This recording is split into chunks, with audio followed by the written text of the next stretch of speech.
Bonjour à tous et à toutes, voici une nouvelle vidéo de MTG Snapcast. Alors aujourd'hui, nous allons voir le dernier Planeswalker de la série Origin. Et si vous n'avez pas vu mes vidéos précédentes à propos des reviews des Planeswalkers d'Origin, vous pouvez y accéder via MTG Snapcast. Donc, passons tout de suite à Chandra, The Roaring Flame. Donc voici Chandra, Fire of Kaladesh. Un colorless de rouge pour une 2-2. À chaque fois qu'on casse un red spell, on peut untaper Chandra, Fire of Kaladesh. Ensuite, on peut taper Chandra pour qu'elle fasse un dégât à un player. Bon, déjà, qu'elle ne puisse pas faire un dégât à une créature, c'est pas super, c'est pas génial.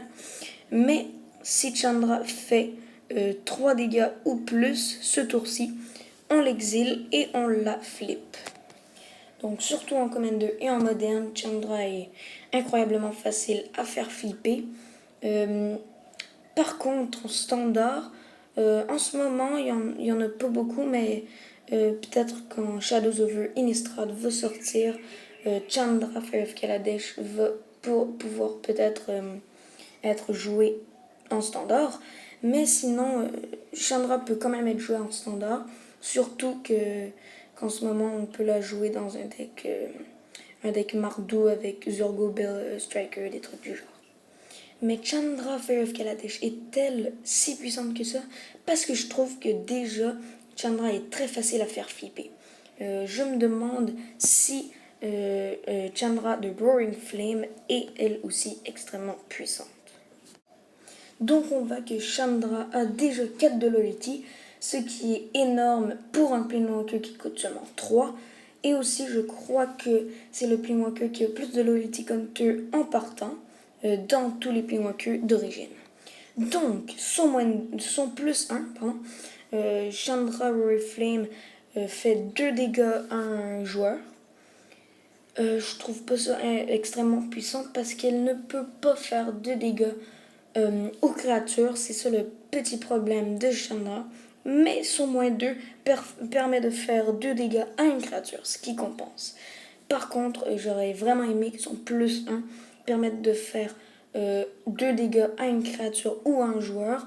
Comme ça lui permettrait de ne pas gaspiller une capacité, son -2. Je trouve que c'est un peu du gaspillage de capacité. Bref, parlons de son ultimate. Son ultimate est un -7, donc ça prend quand même 4 tours à Chandra pour activer son -7, ce qui est relativement long. En Command 2, ça peut être faisable, mais en standard, limite et encore moins en moderne. Donc, son -7 permet de faire 6 dégâts à chaque opponent. Donc, comme c'est chaque opponent, je dirais que faire un 1v1 avec Chandra, c'est pas super puissant. Peut-être un Two-Headed Giant ou une partie amicale, plusieurs joueurs, ça peut être vraiment amusant de faire son ultimate. Et en plus de ça, de faire 6 dégâts, Chandra donne un emblème à chacun de ses adversaires. Et au début de son upkeep à l'adversaire, l'emblème lui fait 3 dégâts. Donc, l'avantage avec les emblèmes, c'est qu'ils sont dans la command zone. Ce qui veut dire qu'ils ne peuvent pas être tués. Ils ne peuvent pas être détruits en fait. Ils ne peuvent tout simplement pas être détruits. Même avec des board wipes, ce ne sont même pas des enchantements, même pas des artefacts, ce sont des emblèmes. Donc finalement, je trouve que Chandra Fire of Kaladesh est très forte et très facile à flipper. Mais son côté Planeswalker n'est pas si fort que ça. Évidemment, c'est une Chandra et les Chandras sont généralement pas très fortes et coûtent très cher en mana. Mais en Command 2, ça peut être viable, tandis qu'en moderne et en standard, pas du tout. Mais Chandra Fire of Kaladesh mérite quand même une place parce qu'elle fait plein de dégâts et par contre on est obligé de flipper Chandra, ce qui est peut-être un désavantage. Mais on peut attaquer avec Chandra, on peut jouer un red spell, on peut l'untaper, on peut faire plein de synergies avec Chandra, j'aime vraiment ça. Donc c'était mes critères et mes commentaires sur Chandra Fire of Kaladesh. Elle aura toujours sa chance d'être sur le podium à la première place, mais je vais vous montrer ça dans la prochaine vidéo que je vais faire, puisque Chandra Fire of Kaladesh était la dernière vidéo que j'avais à vous montrer sur les reviews des Playwalker Origins. Et on se revoit pour une prochaine vidéo. Allez, à bientôt.